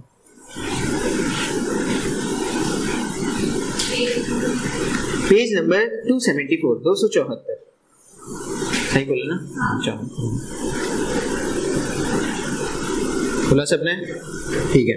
चलो ट्रांसपोर्ट ऑफ ऑक्सीजन, देखो इसका बहुत सारे अपने अपने इंडिविजुअल मॉड्यूल में इसकी बहुत राम कथा लिखते हैं, बहुत इसका बड़ा चीज लिख देते हैं जो आपके आगे चल के एमबीबीएस में काम आएगा। लेकिन वो याद करने का अननेसेसरी का जरूरत क्यों, वो ठीक है for the sake of understanding, जो टीचर ने भी बोला वही बात है, कोई ज्यादा makes no sense difference, extra याद करके क्यों करोगे, जब जो मेन मुद्दा है आपको वो याद रहना चाहिए, ठीक है। तो इसमें अब अपन क्या करेंगे, बेसिकली जो चीज एनसीईआरटी का डेटा है, data cut to cut precise, वही ध्यान रखेंगे। क्या है, सिग्मोइड डिसोसिएशन कर्व में तुमको दिक्कत क्या आती है, एक बात याद बताओ। एक बात तो तुमको ये भी पता है अपने को क्या करना रहता है, एक पॉइंट में ऑक्सीजन और हीमोग्लोबिन को बाइंड करना है, और एक टाइम के वही ऑक्सीजन और हीमोग्लोबिन को डिसोसिएट कराना है। एक टाइम पे एसोसिएट कराना है, एक टाइम पे डिसोसिएट कराना है, समझ में आ गया। एसोसिएट का होगा फेवरेबल कंडीशंस क्या है वगैरह दिया है, पार्शियल प्रेशर ऑफ O2 ज्यादा रहना चाहिए क्योंकि O2 को ही बाइंड करा रहे हो, CO2 का कम रहना चाहिए। और एक बात बता देना, जहां CO2 रहेगा वह टेम्परेचर ज्यादा ऑब्वियसली होगा, तो वो टेम्परेचर वाला पॉइंट में भी कंफ्यूजन नहीं रहना चाहिए, ठीक है, समझ में आया। और भी कुछ दिए पढ़ो, देखो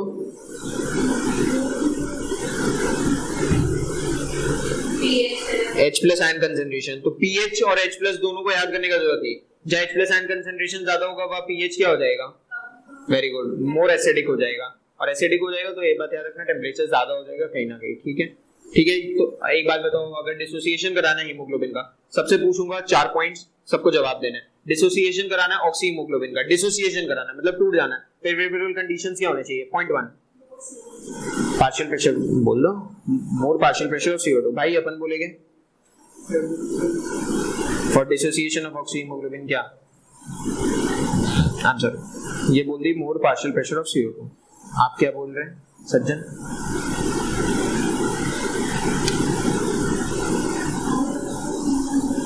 हाई, ठीक है, शाबाश, मेन पॉइंट तो बोलो कोई, हाँ, और और शाबाश, वेरी गुड, ठीक है। तो यहाँ समझ में आ गया। अब एक बात बताओ, ये P50 वैल्यू इसमें बहुत आती है ना, हाँ चलो एक काम करते हैं, आज का V* यही है, बहुत दिन से V* भी नहीं आ, ले भाई V* आ गया, बहुत दिन से V* नहीं आ रहा था ना,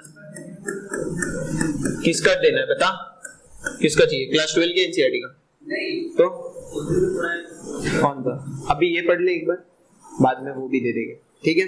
P50 वैल्यू का सिंपल साधारण सस्ता सुंदर टिकाऊ V* के उसमें डेफिनेशन क्या लिखेंगे, P50 वैल्यू, एक सेकेंड, ये क्या मोड़ गया, पार्शियल प्रेशर, ये सबको कर्व समझ में आ रहा है, X और Y, ये तो समझ,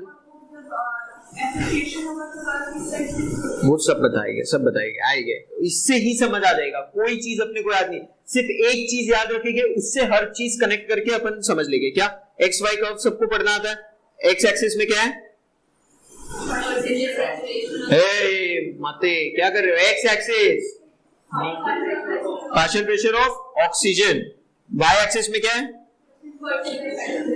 मतलब कितना हीमोग्लोबिन ऑक्सीजन से जुड़ा हुआ है at particular point of time. P50 की वैल्यू आज का V स्टार आपके सामने यही आ रहा है आपकी स्क्रीन पर। क्या वो पार्शियल प्रेशर की वैल्यू जिसमें ऑक्सीजन हीमोग्लोबिन के साथ 50% जुड़ा हुआ है। समझ में आई नहीं आई? P50 वैल्यू क्या होता है? पार्शियल प्रेशर की वह वैल्यू, देखो एकदम कवि की तरह बोल रहा हूं, वाह हिंदी साहित्य सागर। पार्शियल प्रेशर की वह वैल्यू जो एक्स एक्सिस में है ना, पार्शियल प्रेशर की वह वैल्यू जिसमें ऑक्सीजन हीमोग्लोबिन के साथ 50% जुड़ा हुआ है। ऐसे ही और वी स्टार जानने के लिए बने रहिए आपके अपने चैनल पर विश्लेष ज्योति। निकालूंगा, अरे पक्का एक दिन आएगा। नहीं समझ आया? ऑक्सीजन हीमोग्लोबिन के साथ 50% जुड़ा हुआ है। और जिसको अगर एकदम क्लासिक अपने भाषा में लिखनी है तो लिख सकते हैं P50 value of partial pressure at which 50% of haemoglobin is saturated with oxygen या oxygen is saturated with haemoglobin. कोई दिक्कत नहीं? समझ आया? ठीक है। अब सबके मन में डर बैठा है कि एसोसिएशन राइट, डिसोसिएशन लेफ्ट, कुछ समझ नहीं आता हमें। एक काम करते हैं, आज हर चीज का पोस्टमार्टम करते हैं, बना के देखते हैं। नॉर्मल P50 वैल्यू यहां पे कहीं आ रही थी, ठीक है। अब एक बात बताओ सब लोग, लुक इनटू द बोर्ड। अगर ये कर्व राइट शिफ्ट हो रहा है, सब लोग अपने इसमें इमेजिन भी करो, राइट शिफ्ट हो रहा है, तो जो P50 की वैल्यू होगी, P50 की वैल्यू कम होगी, ज्यादा होगी, या कैसा क्या शिफ्ट आएगा? चलो एक बार इमेजिन करके सब बताओ। P50 डेफिनेशन दिमाग में चमकाओ, क्या होता है? वैल्यू ऑफ पार्शियल प्रेशर मतलब एक्स एक्सिस ऐसा कि जिसमें 50% सैचुरेटेड है, ठीक है। तो एक बात बताओ, राइट अगर कर्व जाएगा तो 50 तो यहाँ पे फिक्स्ड है। P50 जल्दी आएगा, लेट आएगा, कम आएगा, क्या आएगा? और नॉर्मल से पहले क्या आएगा? नॉर्मल से ज्यादा आएगा, नॉर्मल से कम आएगा। एक बार इमेजिन करके बताओ सब लोग, टेक योर टाइम, 2 मिनट बाद में सबसे पूछूंगा। कर्व पे देखो, इमेजिन करो, पेंसिल से ड्रॉ करके देखो।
चलो टाइम अप। अपन समझते हैं क्या P50 वैल्यू क्या होती है? Value of partial pressure of O2।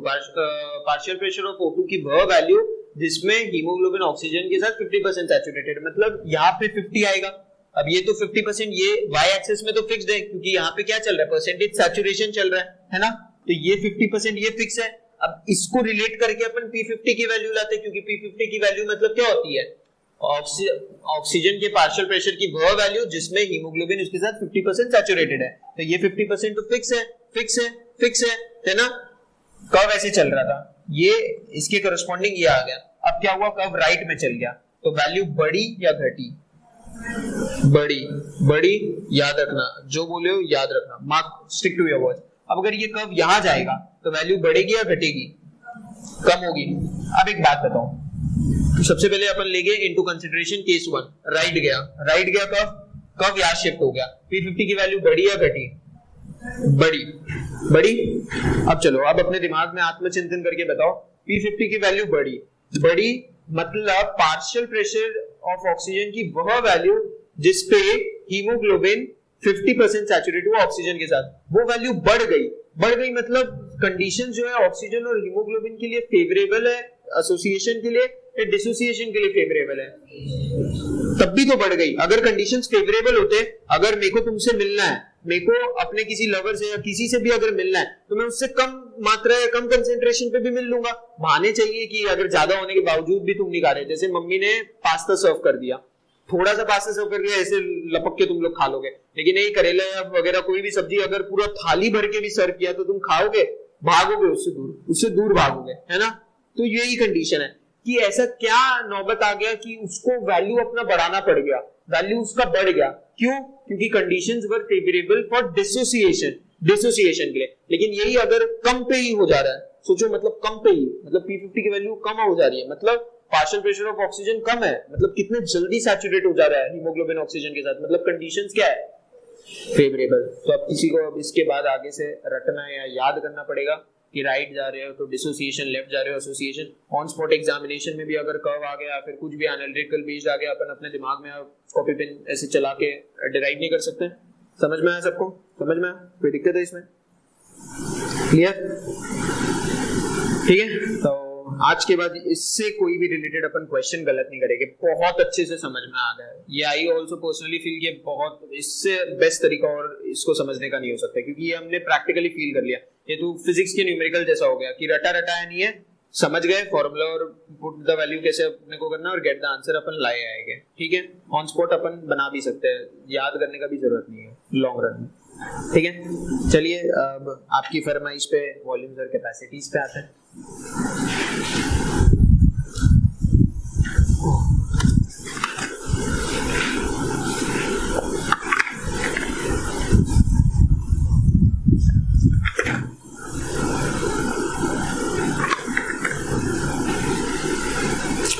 ये मान लो 1 लीटर का बॉटल है, 1 लीटर का बॉटल है, तो 1 लीटर इसकी वॉल्यूम हुई या कैपेसिटी हुई?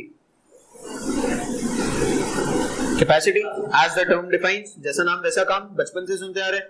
किसी आदमी के काम करने की कैपेसिटी, किसी औरत के काम करने की कैपेसिटी, किसी की क्षमता, तो इसकी क्षमता क्या है? क्षमता, कैपेसिटी 1 लीटर, मैक्सिमम 1 लीटर ही पानी। अब इसमें 2 लीटर डाल दोगे नहीं, कौन दुनिया की ताकत डाल पाएगी? इसमें अपन 1 लीटर तक कोई भी लिक्विड डाल सकते हैं। इसका 1 लीटर का कैपेसिटी क्षमता है। अब इसका इतना हो गया पानी, मैं लाया भर के, इतना लाया, ये लेके आया, इतना ले आया, सेजल लाई, इतना लाई, श्रुति लाई, इतना लाई, ये तुम लाई नहीं। ठीक है, तो सब लोग अपना अपना डिफरेंट लाए, तो क्या डिफरेंट वो कैपेसिटीज बोला जाएगा? नहीं, सब लोग डिफरेंट वॉल्यूम्स लेके आए। मैं 400 ml भर के लाया, भाई 200 लाया, ये 800 लाई, ये पूरा 1 लीटर भर के ले आए। ठीक है, तो इससे मतलब अपने को क्या समझ में आ रहा है? Which is a bigger term, capacity और volume. Obviously capacity is a bigger term. तो इसका मतलब जो एनसीईआरटी ने लाइन लिखी है, क्या मैंने उसको इनडायरेक्टली जस्टिफाई कर दिया? By adding several volumes we can get capacities. जैसे मैं अपना टारगेट था, अपने को 1 लीटर जो इसकी कैपेसिटी है वो रीच करना है। मैं 200 ml भर के लाया, भाई अपना 400 लेके आया, ये 400 लेके आ गई, तो अल्टीमेटली हमने डिफरेंट वॉल्यूम्स भर के लाया और we reached up to our specific capacity. ठीक है, तो अब किसी को टर्म्स में दिक्कत नहीं होनी चाहिए। आगे पढ़ते हैं अपन। क्या? Residual tidal volume. देखो अब क्या है, जो वॉल्यूम्स और कैपेसिटीज के बीच का डेफिनेशन, वही मेरे को आपको डिफरेंस मेन डिस्टिंग्विश क्लियर करना था, मेन चीज वो था। अब जो आगे है वो तो मैं एक्सप्लेन नहीं कर सकता ना कि टाइडल वॉल्यूम को टाइडल वॉल्यूम में क्यों बोलते हैं। ये आपको याद करनी है specifically definitions. I am sorry, एकदम घोल के पी जाओ, रट लो, याद कर लो, और इसकी जो वैल्यूज है वो भी याद कर लो। वो मैच द फॉलोइंग में आती है। डेफिनेशन से रिलेटेड भी एप्लीकेशन बेस्ड क्वेश्चन बनाया जा सकता है। रट लो, घोल के पी जाओ, कुछ भी करो। क्या? टाइडल वॉल्यूम इजी है। टाइडल वॉल्यूम सबको समझ में आ जाएगा। क्या? कि लो आदान प्रदान में, मतलब इंस्पायर्ड और एक्सपायर्ड। मेरे को अभी तक याद है, क्योंकि एक टाइम पे मेरे को भी इस पे बहुत कंफ्यूजन होता था जब मैं नर्चर मतलब क्लास 11 में था। एकदम कंफ्यूजन होता, कुछ नहीं समझ। बाद में जब बार-बार the more you revise, the more familiar you get with it, और the more accustomed you get with it, और ज्यादा तुमको वो चीज प्रिय लगने लगेगी, है ना? टाइडल वॉल्यूम सिंपल है। क्या? 500 ml। 2 चीजें याद करनी है हर एक इसमें वर्ड्स में, हर एक वर्ड में अपने को टर्म में 2 चीजें याद करनी है। क्या? उसका वैल्यू, कैपेसिटी उसका कितना है, ठीक है, और दूसरा उसका डेफिनेशन ऑथेंटिकली एकदम स्ट्रिक्टली याद होनी चाहिए, क्योंकि डेफिनेशन से ही एप्लीकेशन बेस्ड क्वेश्चंस आप सॉल्व कर पाओगे, है ना? टाइडल वॉल्यूम क्या है? आदान प्रदान। 500 ml, ठीक है। इंस्पायरेटरी रिजर्व वॉल्यूम मतलब क्या, डेफिनेशन में अपन हाईलाइट करेंगे additional volume, additional volume of air a person can inspire by forcible inspiration. जैसे 500 ml खींचा, ठीक है, और खींच रहा हूं, तो ये क्या हुआ, ये मेरी जरूरत नहीं है, और जो भी जरूरत नहीं है ले रहे हैं उसको क्या बोलेंगे, एडिशनल, है ना। तो ये मेरी जरूरत नहीं है, मैं क्या ले रहा हूं, एडिशनली ये हवा ले रहा हूं बाय फोर्सिबल इंस्पायरेशन। इसकी क्या है 2500 से 3000 ml, ठीक है। एक्सपायरेटरी रिजर्व वॉल्यूम वैसे ही हो गया। रेजिडुअल वॉल्यूम में ऐसा है कि वो एकदम जलेबी फाफड़ा खा के सुस्त आदमी है, सोया हुआ है, उसको किसी से मतलब नहीं, वो आदान करो तुम प्रदान करो कुछ भी करो, at the time of birth वो आ जाती है, स्टोर हो जाती है और एक जगह जाके सो जाती है, बैठ जाती है। उसको अब घंटा फर्क पड़ता है दुनिया से, उसको किसी से फर्क नहीं पड़ता, तुम आदान करो तुम प्रदान करो मर जाओ कुछ भी, वो वहां पे ही रहेगी। इसलिए इस पे एक एप्लीकेशन बेस्ड क्वेश्चन भी आता है, क्या, केस स्टडी एमबीबीएस में बताया जाएगा कि बच्चा पैदा हुआ और पैदा होते से ही वो मर गया। अब डॉक्टर को फाइंड आउट करना है कि वो नेचुरल डेथ थी, वो मरा हुआ ही पैदा हुआ था, या जब वो पैदा हुआ उसके बाद उसको मारा गया। तो इसका बहुत इंटरेस्टिंग स्टोरी है। फिर क्या करते हैं, पुलिस इन्वेस्टिगेशन होता है, डॉक्टर्स के पास लिया जाता है, क्राइम सीन मर्डर सीन वगैरह वगैरह, पोस्टमार्टम क्या करते हैं, उसके लंग्स को पानी में डालते हैं। अगर वो डूब गया और अगर वो फ्लोट कर गया, दो सिनेरियो बन सकता है। तो अगर वो डूब गया तो इसका मतलब क्या हुआ, भारी कैसे हुआ, उसके अंदर रेजिडुअल वॉल्यूम जाके बैठ गया, बस गया होगा, तभी तो भारी हो गया और दब गया। और लेकिन अगर फ्लोट कर रहा है तो मतलब रेजिडुअल वॉल्यूम उसके अंदर था ही नहीं, इसका मतलब वो मरा हुआ ही पैदा हुआ था। तो रेजिडुअल वॉल्यूम क्या है, volume of air that is remaining in the lungs even after forcible expiration. ये बहुत इंपॉर्टेंट वर्ड है, एकदम तुम नक्सी अपना बाहर निकाल दो एकदम ऐसे करके, जितना फोर्सिबल एक्सपायरेशन कर सकते हो जिंदगी भर करते रहो, रेजिडुअल वॉल्यूम नहीं निकलेगा। इसकी एमएल क्या है, 1100 से 1200 है, वही है ना। हाँ चलो, अब जो लाइन मैंने कहा था वो यहाँ पे जस्टिफाई हो गई, क्या, by adding a few respiratory volumes we can describe various pulmonary cavities. तो इंस्पायरेटरी कैपेसिटी क्या हो जाएगा, जैसा नाम वैसा काम, name stands for its definition. Inspiratory capacity मतलब total volume of air a person can inspire by forcible inspiration. क्योंकि कैपेसिटी देख रहे हैं ना अपन, कोई बोतल को अब भर के रहना है, इसकी कैपेसिटी पे रीच करना है, जबरदस्ती कर रहे हैं, इसलिए दो वर्ड्स यहाँ पे आएंगे, क्या समझ में आया, कैपेसिटी, टाइडल वॉल्यूम, ठीक है, जो फोर्सफुली इंस्पायर करेंगे। हाँ बाय नॉर्मल, और एनसीईआरटी अपनी लिखती है आफ्टर अ नॉर्मल एक्सपायरेशन, मतलब तू पहले सांस छोड़ेगा तब भी तो सांस अंदर लेगा ना, तो सांस छोड़ने के बाद, नॉर्मली सांस छोड़ने के बाद कितना वॉल्यूम अंदर तू ले सकता है, ठीक है। Same goes with expiratory capacity. Main दिक्कत दो जगह आने लगती है, सब लोग यहाँ पे ही कंफ्यूज होते रहेंगे, फंक्शनल रेजिडुअल कैपेसिटी और वाइटल कैपेसिटी। रेजिडुअल वॉल्यूम आया था, रेजिडुअल वॉल्यूम मतलब क्या हुआ था, remaining in lungs even after a forcible expiration. तो फंक्शनल रेजिडुअल कैपेसिटी क्या हो जाएगा, नॉर्मल एक्सपायरेशन के बाद लंग्स में क्या रिमेन करेगा। तो नॉर्मल एक्सपायरेशन के बाद एक बात बताओ, रेजिडुअल वॉल्यूम रहेगा, मरते दम तक उसको कोई नहीं निकालेगा, जिंदा है, ठीक है। और ये जो ईआरवी है ये तो अपन फोर्सफुली निकालते हैं ना, तो अगर फोर्सफुली निकाल ही नहीं रहे और नॉर्मल एक्सपायरेशन कर रहे तो ईआरवी निकलेगा थोड़ी ना, वो तो वही रहेगा। समझ आया नहीं आया। ईआरवी क्या हो रहा है, एक्सपायरेटरी रिजर्व वॉल्यूम, मतलब क्या बताया था भैया ने, पहले वॉल्यूम आ गया तो वॉल्यूम और कैपेसिटी के बीच के डिफरेंस अपने मन में छाटो, ठीक है। वॉल्यूम आया तो भैया ने क्या बोला था कि टाइडल वॉल्यूम तो अपन लेते रहते हैं तो उसको अपन डिस्कस नहीं करेंगे। एक्सपायरेटरी रिजर्व वॉल्यूम आया मतलब क्या बोला था भैया ने कि फोर्सफुली एडिशनल मतलब जो जरूरत नहीं है उससे ज्यादा कितना निकाल सकते हैं, योगा करते रहते हैं तब निकालते हैं ना अपन, है ना, उसकी कैपेसिटी भी बढ़ना है, ठीक है, वेरी गुड, शाबाश, सही बोला, ऐसे निकाल रहे हैं। तो अगर अपन को एडिशनल जरूरत ही नहीं है, निकालना ही नहीं है, तो अपन निकालेंगे ही क्यों, नहीं निकालेंगे, खुश रहेंगे, मजा इन लाइफ, कोई दिक्कत नहीं। तो इसका मतलब वो ईआरवी अंदर है। और फंक्शनल रेजिडुअल कैपेसिटी का डेफिनेशन क्या है कि remaining in lungs even after normal forceful कर दिया तो ईआरवी तो निकल गया ना। समझ आया नहीं आया, अभी वापस बोलो, वापस बताऊंगा, किसी को नहीं आया वापस बता दे। क्या फंक्शनल रेजिडुअल कैपेसिटी, रेजिडुअल सुनते से रेजिडुअल वॉल्यूम के साथ रिलेट करेंगे। रेजिडुअल मतलब क्या होता है, रेजिड्यू मतलब क्या होता है, बच्चा पूछा, तो ये तो तुम्हारे मन में क्लियर हो जाएगा कि रेजिडुअल वॉल्यूम तो है, ठीक है। फिर एक और बात बोलेंगे कि इसके डेफिनेशन, इसलिए मैं बोल रहा हूँ स्ट्रिक्टली डेफिनेशन याद करना, क्योंकि डेफिनेशन से ही एप्लीकेशन बेस्ड क्वेश्चन सॉल्व हो गए, वरना नहीं होंगे। इसका अगर तुमको डेफिनेशन याद नहीं तो तुम जितना रिलेट कर लो रॉन्ग करके ही आओगे, अंडरस्टैंड तुमको कुछ याद नहीं रहेगा। जो जिसको डेफिनेशन याद है वो क्या करेगा, रट्टू पोपट की तरह, कोई दिक्कत नहीं, रट्टू पोपट है, very good, I am proud, strictly वो रट्टू पोपट की तरह। हाँ, volume remaining even after a normal expiration, तो नॉर्मल एक्सपायरेशन मतलब नॉर्मल जा रहा है, ठीक है, तो टाइडल वॉल्यूम तो चल गया, तो उसको काउंट नहीं करेंगे, फोर्सफुली निकाल रहे अपन। तो ये क्या था, ईआरवी, लेकिन अपन क्या बोले, आफ्टर अ नॉर्मल एक्सपायरेशन, मतलब ईआरवी अपन नहीं निकाल ले, तो इसका मतलब क्या रिमेन करेगा, ERV plus RV, residual volume. और वाइटल कैपेसिटी, वाइटल कैपेसिटी तो अपना योगा होता है। वाइटल कैपेसिटी के डेफिनेशन में अब सबसे कंफ्यूजिंग सबको यही लगता है, किसी को ये समझ भी नहीं आता आज तक। वाइटल कैपेसिटी कुछ नहीं करेंगे, वाइटल कैपेसिटी लेन देन अपन चलाएंगे, लेन देन, इंस्पायरेशन के ऊपर एक्सपायरेशन डाल देंगे, एक्सपायरेशन के इंस्पायरेशन डाल देंगे। क्या सब लोग एक बार फोर्सफुल इंस्पायरेशन करो, करो करो सब करो, कंट्रोल कंट्रोल कंट्रोल करते रहना, कंट्रोल करते रहो।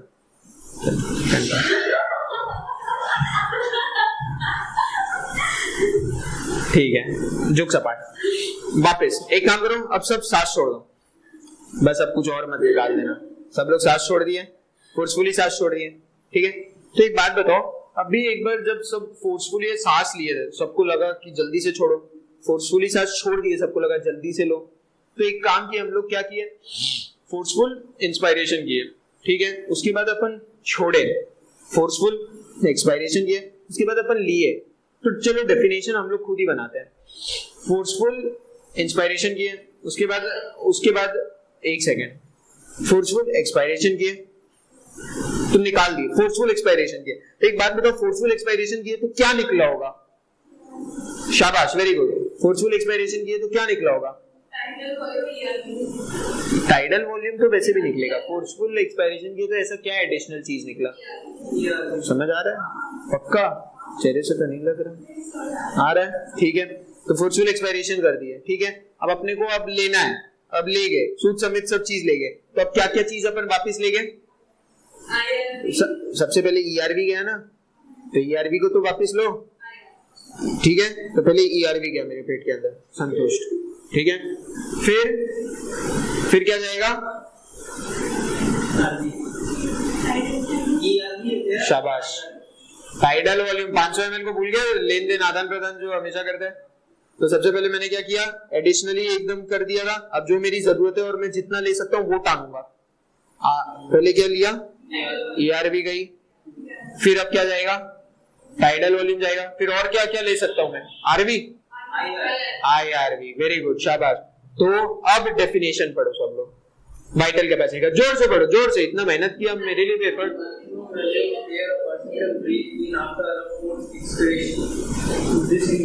उसके बाद वाला पढ़, और द मैक्सिमम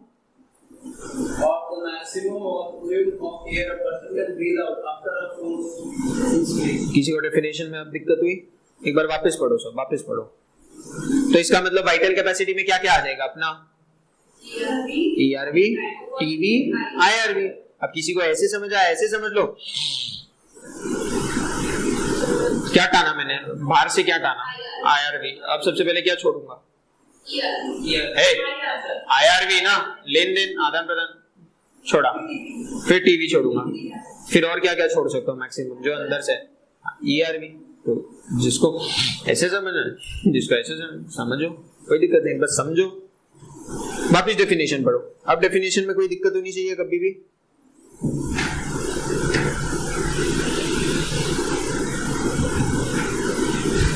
कोई दिक्कत, समझ में आया, क्रिस्टल क्लियर। इससे कोई भी क्वेश्चन आएगा, डिफिकल्टी आएगा, अपन रॉन्ग करके आएंगे नहीं, thank me later, I know, बहुत अच्छे से बताया। टोटल लंग कैपेसिटी, अब टोटल लंग कैपेसिटी क्या है तो बच्चा बता देगा, मतलब टोटल लंग्स में कितना रह सकता है। अब एक बात बताओ, अगर टोटल लंग कैपेसिटी अपने को मेंशन करना है तो अपने को ज्यादा से ज्यादा हवा अपने अंदर भरना है। अब वो ज्यादा से ज्यादा कब आएगा, at the end of inspiration या एक्सपायरेशन, ऑब्वियसली बच्चा भी बता देगा, करेंगे तब भी तो और ज्यादा सांस अपने अंदर इकट्ठा होगा। अपने सामने बूफे पड़ा है, अपना पेट कब भरेगा, जब उससे सारी चीजें निकाल के डालेंगे, या जो अंदर है वो निकाल के दे देंगे, जो है वो अपन डालेंगे, ऑब्वियसली टू बी ऑब्वियस, कोई भी डाल देगा, कॉमन सेंस ही फॉर, है ना। तो अपने को क्या करना है, टोटल लंग कैपेसिटी मेजर करना है। तो अपन ताने सांस, तो मतलब क्या हो गया, इंस्पायरेशन हुआ, तब जाके फिर अब मेजर करेंगे। तो अंदर क्या क्या है वो अपने को पता है, क्या IRV गया, ERV गया, TV RVI, है ना, समझ आया, कोई दिक्कत। अब डेफिनेशन पढ़ो। Accommodated in the lungs at the end of forced inspiration। अब किसी को डेफिनेशंस में दिक्कत होगी तो ऑफिशियली अपना डिस्कशन और ह्यूमन फिजियोलॉजी जो भी आपके फरमाइश पे था यहाँ खत्म होता है, और आपका मेरे साथ यहाँ पे सफर भी यही खत्म होता है। This was our last class, और अपना ऑफिशियली क्लास एंड होता है। भाई सर को बुला दे, भैया को बुला ले, वही तो पता चला जो सर पढ़ा रहे उनको ही बुला ले, भैया को बुला ले, और बुलाना मुझे क्या देता। ठीक है, तो ऑफिशियली अपना 11th का सिलेबस जो भी क्रैश कोर्स था और क्विक क्रिस्प रिवीजन जो था, जितना मैं अपने हैंड में जितना था और जितना मैं अपना फ्रूटफुल चीजें आपको डिवोट कर सकता था और डेडिकेटेडली पढ़ा सकता था वो मैंने किया, और जितना हो सकता था अभी अप टू द डेट इतना है। और आई अश्योर जितने भी मैंने आपको एक्स्ट्रा चीजें बताई होगी edge, it will surely give you an extra edge over all aspects. और अगर कोई भी डाउट हो तो आप मेरे से पर्सनली पूछ सकते हैं, कोई दिक्कत नहीं।